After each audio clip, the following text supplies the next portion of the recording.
दोस्तों, बंगाल में चुनावी जंग है जारी। मोदी और दीदी में आज कौन पड़ेगा भारी। नमस्कार, मैं हूं सोनी शर्मा और मेरे साथ है संजय, हमारे खबर समय के चीफ एडिटर। आज कह सकते हैं कि पश्चिम बंगाल चुनावी संग्राम का आज सुपर संडे है। और सुपर संडे इसलिए कि आज देश के प्रधानमंत्री जहां कोलकाता के ब्रिगेड में हुंकार भरेंगे, वहीं पश्चिम बंगाल की मुख्यमंत्री दीदी यानी कि ममता बनर्जी आज सिलीगुड़ी में सड़कों पर संग्राम करने वाली है चुनाव के लिए, जनता के लिए। तो आज दीदी का रोड शो है सिलीगुड़ी में और कलकत्ता में मोदी की सभा है ब्रिगेड में। दोनों ही जगह जन समूह का अपार भीड़ लगी हुई है, अपार जन समूह वहां पर उमड़ा पड़ा है। बात करें कोलकाता की तो भारतीय जनता पार्टी की तरफ से दावा किया गया है कि वहां 10 लाख लोग ब्रिगेड में शामिल होने वाले हैं। और बात करें तृणमूल की तो तृणमूल ने भी बराबर यही दावा किया है कि आज सिलीगुड़ी के रोड शो में जो ममता का रोड शो होने वाला है उसमें 10 लाख लोग शामिल होंगे।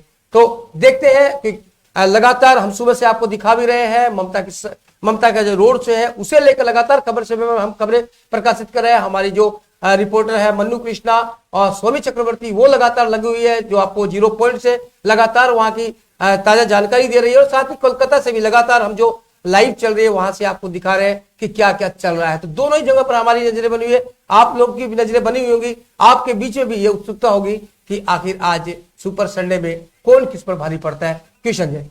हाँ, सही कहा सोनी। और मैं याद दिला दूं कि पिछले रविवार को ब्रिगेड में ही वाम मोर्चा कांग्रेस की जो संयुक्त जो मोर्चा है उसमें फुरफुरा शरीफ के जो पीरजादा के जो संयुक्त जो एक सभा हुई थी उसको बीट करने के लिए, मतलब कहा जाए कि उससे ज्यादा शक्ति प्रदर्शन वहां 10 लाख लोगों की जो बात कही जा रही है, इनका दावा था भाजपा की ओर से कि 20 लाख लोगों का, मगर 10 लाख की ये उम्मीद जता रहे हैं कि वहां करना है। इसके लिए इन्होंने क्या क्या किया, आप इस बात को भी थोड़ा ध्यान में रखें कि लगभग जो मैंने अखबारों से जो रिपोर्ट पढ़ी उसके हिसाब से लगभग 66 लाख का भुगतान किया गया है रेलवे को। मतलब ये आज रैली का, हाँ रैली को लेकर ये आज की खबरों से मुझे प्राप्त हुआ है जानकारी कि 66 लाख का 66 लाख रेलवे को किया गया है, रेलवे को इस जनसभा को सक्सेस करने के लिए। केवल रेलवे को जो लोग इसमें हाँ, शामिल होने आ रहे हैं उसको। हाँ, ये आज के अखबार के तो से मिली जानकारी भी है। उसके अलावा हाँ बसेस है, मगर ज्यादा से ज्यादा आप देख लीजिए रेलवे वाला जो आंकड़ा है यह एक मिल रहा है जो 66 लाख का है। तो आप सोच लीजिए कितनी बड़ी आबादी को वहां इकट्ठा करने की बात चल रही है। संजय, मैं ये बात तो कहूंगा कि कल भारतीय जनता पार्टी के सिलीगुड़ी सांगठनिक जिला सविता अग्रवाल हमारे यहाँ पर उपस्थित थी, तो उन्होंने भी दावा किया था कि सिलीगुड़ी से यानी कि एनजीपी से भी 4 ट्रेनें कोलकाता के लिए रवाना हो रही है। कल उन्होंने इस तरह का दावा भी किया था।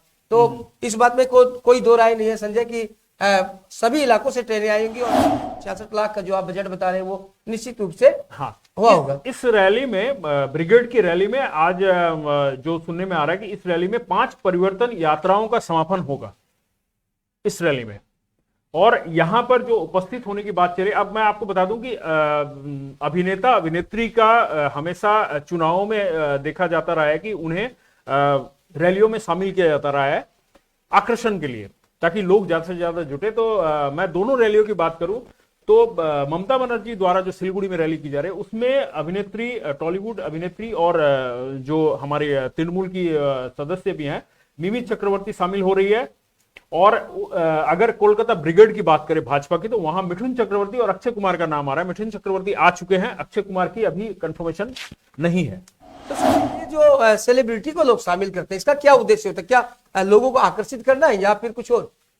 सेलिब्रिटी देखिए, यहाँ मिमी चक्रवर्ती का आना एक भीड़ को इकट्ठा करने का हो सकता है और वहां ब्रिगेड में भी मिथुन चक्रवर्ती जो है वो भी अपने जमाने के सुपरस्टार हैं। कहीं इसमें सच्चाई है, क्योंकि अगर आपको भीड़ जुटानी होती है तो उसके लिए कई चीजों को हथियार बनाना पड़ता है। उसमें एक है कि कौन सा पॉपुलर फेस आपके पास है। लाइक अगर मिठुन चक्रवर्ती की बात करें तो मिठुन चक्रवर्ती बॉलीवुड में एक जाना पहचाना नाम है और बंगाल की धरती के बंगाल से जुड़े हुए एक अभिनेता है और उनकी पकड़ रही है। और राजनीति में भी वो बीच बीच में अपने बयानबाजी करते रहे हैं। आज भी उनका भाषण होगा, अब देखना है कि वह क्या अपने भाषण में कहते हैं।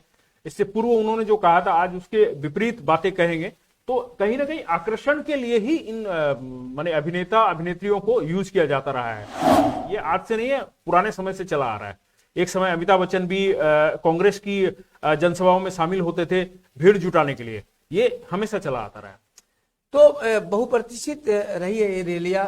और आपसे बता दें, एक बात और बड़ी आ रही है संजय कि भाजपा की तरफ से दावा किया जा रहा था, कई लोगों की तरफ से, हालांकि अधिकृत रूप से दावा नहीं किया गया था, लेकिन ऐसी अफवाहें थी, सुनने में आ रहा था कि आज की जो ब्रिगेड रैली हो रही है उसमें मिथुन चक्रवर्ती के साथ साथ सौरभ गांगुली भी प्रेजेंट होंगे। लेकिन अभी तक जो सूचना है या जो हम लाइव देख रहे हैं वहां तक मिथुन तो प्रेजेंट हो गए हैं, लेकिन सौरभ गांगुली जी अभी तक मंच पर दिखाई नहीं दिए। तो इसके लेकर क्या कहना चाहिए? नहीं, इसका तो शायद एक खंडन भी आया था, इनकी तरफ से, सौरभ दा की तरफ से एक खंडन भी आया था जिसमें उन्होंने कहा था कि इस तरह की कोई बातें नहीं है।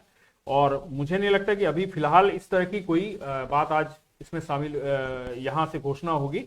मगर यहां से क्या क्या घोषणाएं होती है प्रधानमंत्री द्वारा, नरेंद्र मोदी द्वारा, यह देखने वाली बात है कि वह किन किन बातों पर आज रखेंगे, अपनी बातें रखेंगे। मगर आपको यह बता दूं कि ब्रिगेड में जो भी प्रधानमंत्री बोलेंगे उसके विपरीत यहां सिलीगुड़ी में आपको देखने को मिलेगा कि महंगाई और बेरोजगारी के मुद्दे पर ममता दी कमर कस चुकी है और यहां एक विशाल रैली करने जा रही है जिसमें आशा की जा रही है कि जो हिलकट रोड है वहां पूरा जन सैलाब से उमड़ेगा। और इसका विरोध जो है, मोदी सरकार का विरोध कर ममता दी यह बताना चाह रही है कि ब्रिगेड की जो रैली है उस रैली से ज्यादा समर्थन हमारे पास है, आपका विरोध करें बंगाल को, बंगाल की जो स्लोगन है, और खासकर बता दूं खेला होवे का जो स्लोगन है वह आज शायद कहीं ना कहीं यहां दिखाई देगा सिलीगुड़ी में। तो संजय ये बात है कि, और दर्शकों से भी बता दें कि ममता की जो पदयात्रा शुरू होने वाली है वो दार्जिलिंग मोड़ से शुरू होगी और यहाँ पर जो हाशमी चौक है, सफदर हाशमी चौक, वहां पर समापन होनी है। और सूचनाएं हमारे पास प्राप्त है उसके अनुसार इस दौरान लगभग 2 से 3 जगह पर ममता बनर्जी का संक्षिप्त भाषण भी होने वाला है जिसमें वो केंद्र सरकार पर हमला बोलेगी। तो जहां मोदी जी ब्रिगेड में पूरी संभावना है कि ममता के शासन को कुशासन की संज्ञा देते हुए वहां पर उसकी आलोचना करेंगे, तो यहाँ पर ममता दीदी पलटवार करेंगी और केंद्र की आलोचना करेंगी। कृष्ण और हाँ, और अभी तक जैसा कि हमने देखा कि कल लगभग भाजपा द्वारा 57 उम्मीदवारों की सूची की घोषणा की गई थी, मगर अभी तक उत्तर बंगाल के जो भी उम्मीदवार है, सिलीगुड़ी विधानसभा के हैं, इन सब की सूची अभी बाकी है। तो मुझे लगता है कि आज ब्रिगेड के मंच से कुछ संकेत मिल सकता है यहाँ का उम्मीदवार कौन होगा। सिलीगुड़ी, उसके बाद दार्जिलिंग, करशोंग। लेकिन इस मामले में संजय मैं एक बात तो कहूंगा कि ममता बनर्जी ने पहले ही 291 जो उनके उम्मीदवार हैं उनकी सूची को देकर एक तरह की बढ़त तो जरूर बना ली है, क्योंकि इसका राजनीतिक फायदा कुछ जरूर मिलेगा। क्योंकि जब तक विपक्षी पार्टियां अपने जो प्रार्थी है उनकी घोषणा करेगी तब तक ये चुनाव प्रचार में भी लग गए हैं। कल से ही इनका जो जैसी घोषणा थी उसके बाद से हो चुके, तो ये एक बढ़त ममता बनर्जी ने बना ली है। और भारतीय जनता पार्टी में टिकटों को लेकर भी काफी उठापटक हो सकती है और स्वाभाविक सी बात है कि जैसे घोषणा होगी उस तरह कुछ विरोधी स्वर भी मुकर हो सकते हैं जिनको टिकट नहीं मिलेगी। वो लाजिमी है कि जैसा अभी सत्तारूढ़ पार्टी के अंदर देखने को मिला था, तृणमूल के बाद देखना पड़ा है, तो स्पार्कनसन जो है वो तो सामान्य सी बात है कि वो तो होगी। लेकिन नजरें बनी हुई है पूरे उत्तर बंगाल की कि आखिर भारतीय जनता पार्टी के उम्मीदवार कौन होंगे, क्योंकि उत्तर बंगाल से भारतीय जनता पार्टी को बहुत बड़ी आस है। अगर हम लोकसभा चुनाव की बात अगर करते हैं तो 54 सीट, जो 8-7 सीटें जो यहाँ पर हैं उसकी 54 विधानसभा सीटें यहाँ पर हैं। और ये एक बहुत बड़ा फर्क है कि यहाँ क्या होता है। और 2019 के चुनाव की अगर हम बात करते हैं तो उसमें बीजेपी को काफी सफलता मिली थी और उसे लेकर ही भारतीय जनता पार्टी काफी उत्साहित है उत्तर बंगाल को लेकर भी। और विशेषकर बात करें संजय तो सिल्लीगुड़ी सीट पर यहाँ उत्सुकता जरूर बनी हुई है, क्योंकि पूरे उत्तर बंगाल की अघोषित राजधानी है सिल्लीगुड़ी। तो इसे लेकर भारतीय जनता पार्टी किसको उम्मीदवार बनाती है, इसे लेकर जरूर एक उत्सुकता लोगों में है। तो आपके विचार से कौन कौन से भावी कैंडिडेट हो सकते हैं? चर्चा में तो कई नाम है जो सुनने में आ रहे हैं, लोकल भी है, बाहर के भी हैं, लेकिन अभी उनका नाम हमारे इस शो में लेना मुझे लगता है कहीं ना कहीं जल्दबाजी होगा, क्योंकि यह नाम उनके द्वारा ही फैलाए जा रहे हैं। जो प्रार्थी होना चाहते हैं वही खुद ही इस नामों को प्रचारित कर रहे हैं, लेकिन पार्टी की तरफ से कोई भी इस तरह की अभी तक। ये दर्शकों से जरूर बता दें कि कई नामों की चर्चा जरूर है, उन नामों को हम नहीं लेंगे, लेकिन आपसे ये भी बता दें कि कुछ भारी प्रत्याशी भी आ सकता है चौंकाने वाला नाम। इस बात के लिए भी मानसिक रूप से अगर तैयार समर्थक रहना है तो तैयार रह सकते हैं, क्योंकि जिस तरह ममता बनर्जी ने एक चौंकाने वाला नाम सामने लाया, हो सकता है कि भारतीय जनता पार्टी भी लाए, लेकिन ममता ने जो चाल चली, ममता ने जो कार्ड खेला, उसे देखते हुए जरूर बीजेपी को एक तरफ पड़ा होगा और अपनी जो चुनावी रणनीति है उस पर पुनः विचार करना पड़ रहा होगा। हाँ, ये अब बात करें अगर सीपीएम की, जो कांग्रेस सीपीएम गठजोड़ है, तो उसकी अगर बात करें तो मेरे ख्याल से संजय 90% फिक्स है कि अशोक भट्टाचार्य ही सिलीगुड़ी विधानसभा से उम्मीदवार होंगे। हाँ, संभव है, क्योंकि अभी तक दूसरे नाम की किसी चर्चा नहीं सुनी जा रही है और चूंकि वो कई दशकों से सिलीगुड़ी पर विधायक रह चुके हैं, मंत्री रह चुके हैं, मेयर के पद पर रह चुके हैं, तो स्वाभाविक है कि उन पर नाम पर ही मोहर लगने वाली है। अशोक भट्टाचार्य कुछ दिन पहले हमारे स्टूडियो आए थे, तो उनसे जब मैंने पूछा था कि माकपा को के लिए एक आम धारणा बन गई है लोगों में कि यह बुजुर्गों की पार्टी है, तो क्या आप इसके बारे में क्या कहें? तो उन्होंने कहा था कि नहीं, ऐसा नहीं है, हमारे यहाँ एसएफआई है, डीवाईएफआई है। उन्होंने एक तर्क दिया था अपना, और उन्होंने कहा था कि इस बार के चुनाव में युवा चेहरों को वो आगे लाएंगे। देखना है कि युवा चेहरों के लिए वो किसके बारे में बात कर रहे थे, वो क्या अपने विधानसभा क्षेत्र के बारे में बात कर रहे थे या दूसरे विधानसभा क्षेत्रों के बारे में बात कर रहे थे, यह तो देखना आगे है। वैसे संभव अशोक भट्टाचार्य ही होंगे, क्योंकि यहाँ और कोई चेहरा अभी तक नजर आ नहीं रहा है, बाकी तो उनकी पार्टी ही तय करेगी। अब देखना है कि युवा चेहरे कहाँ लाए जाते हैं। तो दर्शकों एक बार फिर आपसे बता दें कि 17 अप्रैल को यहाँ पर 5वें चरण में जो अपने दार्जिलिंग विधानसभा की सभी जो सीटें हैं उन पर चुनाव होना है, और उसी के तहत सिलीगुड़ी पर भी चुनाव होगा। सिलीगुड़ी और साथ ही अराउंडिंग जो उनका एरिया है, जैसे मान लीजिए माटीगढ़ा विधानसभा है, फांसी देवा है, राजगंज विधानसभा है, डाबग्राम फूलबाड़ी विधानसभा है, या पर्वतीय क्षेत्र की विधानसभा, इन पर नजरें सबकी बनी हुई है, क्योंकि सिलीगुड़ी के विधानसभा नहीं, आसपास के इलाकों पर भी काफी इसका प्रभाव रहता है। तो बात करें आज के दीदी के शो की, तो दीदी कितनी भारी पड़ती नजर आ रही है संजय? अभी तक जो हम दिखा रहे हैं लगातार भीड़ बढ़ती जा रही है इनका टोल। भीड़ तो काफी है, जो सुनने में आ रहा है अभी लोग लगातार लोगों का आना जारी है। मनु जिस तरह से वहां बनी हुई है, सुमी भी बनी हुई है, तो देखने को मिल रहा है कि वहां लगातार जोश भी है लोगों में और भीड़ भी बढ़ती जा रही है। और मुझे लगता है कि 2-2:30 बजे तक का जो है एक समय सीमा दी गई है।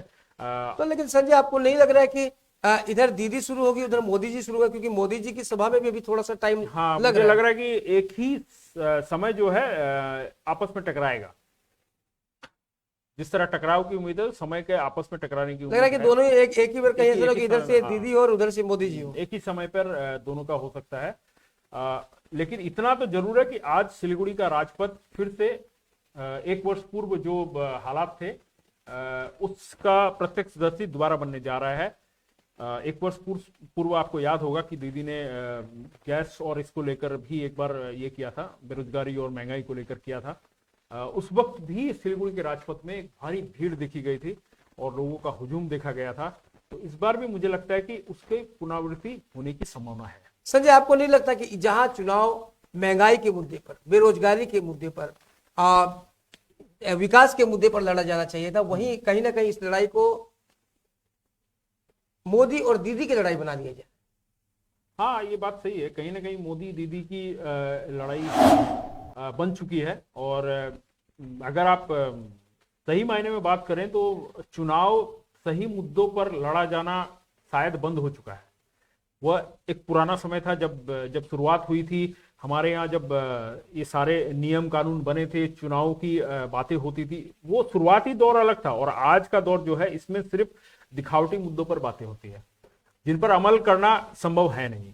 बिल्कुल दर्शकों, आप भी अपनी राय दे सकते हैं कि हम ये जो चर्चा कर रहे हैं, ये आपके आम जन की हम जो चर्चा कर रहे हैं, इस चर्चा में आप क्या राय रखते हैं, इसी को लेकर मैं और संजय भी चर्चा कर रहे हैं। क्योंकि आप देख रहे हैं जो मुख्य मुद्दे हैं वो कहीं ना कहीं गौण हो रहे हैं, वो भूले जा रहे हैं, और चुनावी मुद्दे जो है वो व्यक्तिगत लड़ाई पर एक तरह से आ गए हैं। और साथ ही हमने कुछ दिन पहले दिखाया था पोस्टर युद्ध।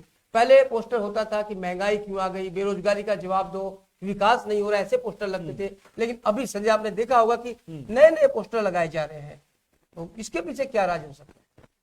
ये कहीं दबाव की राजनीति है या फिर लोगों का ध्यान भटकाने की राजनीति है? ये कहीं ना कहीं लोगों का ध्यान भटकाने की, और यह हमेशा होता रहा है कि जो रणनीतिकार होते हैं, जो चुनावी रणनीतिकार होते हैं, वह किसी न किसी तरह का देखिए, उनको एक मुफ्त पैसा दिया जाता है सोचने के लिए, थिंक टैंकर होते हैं वो, कि किस तरह लोगों को डाइवर्ट किया जाए, किस तरह सही मुद्दों से भटकाया जाए। क्योंकि चुनाव में जब एक प्रतिनिधि जनता के बीच जाएगा तो अगर उसके पास उन्हें अगर उनकी सोच को अगर डाइवर्ट ना किया जाए तो कहीं ना कहीं विरोध का सामना करना पड़ता है। तो इस विरोध के सामने को हटाने के लिए मानसिक तौर पर लोगों को डाइवर्ट कर दिया जाता है, ताकि वह चाहे वह स्लोगन हो चाहे कुछ भी हो, जिससे लोगों का दिमाग जो है डाइवर्ट होकर किसी और तरफ चला जाए और आपको वह आपका विरोध ना कर सके। यह मेन मकसद होता है। बिल्कुल संजय, क्योंकि आज है चुनावी संग्राम का सुपर संडे और सबकी नजरें बने हुए हैं ममता बनर्जी के पदयात्रा को लेकर या फिर मोदी जी की जो ब्रिगेड है उसको लेकर। और तो हम बता दें दर्शकों, हम आपके बीच इसी तरह की चर्चा चुनाव तक लाते रहेंगे। आपकी बातें जो है संजय के साथ और मेरे साथ हम चर्चा करते रहेंगे, क्योंकि अभी कुछ ही क्षणों के बाद ही मोदी जी का भाषण भी शुरू होने वाला है और दीदी की पदयात्रा भी। तो हम लगातार इन खबरों पर बने हुए हैं कि जितनी जल्दी हो सके इन दोनों की जो लाइव है आप तक दिखाए। और तो और सबसे बड़ी बात मैं आपको बता दूं दर्शकों कि आप खबर समय पर लगातार सिलीगुड़ी की लोकल खबरें और आज का जो मेगा शो या रोड शो बोल रहे हैं, कहना चाहते हैं हम, उसको भी आप लगातार देख पाएंगे। हर अपडेट आपको हमारे हिंदी और बांग्ला पेज पर उपलब्ध रहेगी। तो आप हमारे पेज को जरूर लाइक करके रखें और सब्सक्राइब भी करें हमारे यूट्यूब चैनल को, ताकि आपको अधिक से अधिक जानकारी लोकल स्तर पर और राज्य के स्तर पर चुनावों से संबंधित मिल पाएगी। और साथ ही आप अपने सुझाव भी हमें कमेंट्स के माध्यम से दे सकते हैं। साथ ही आप ये भी दे सकते हैं कि आप क्या देखना चाहते हैं, किस तरह के जो राजनीतिक कार्यक्रम है उनको देखना चाहते हैं, ये भी राय आप अपनी दे सकते हैं। तो बने रहे खबर से और देखते रहे खबर से। धन्यवाद।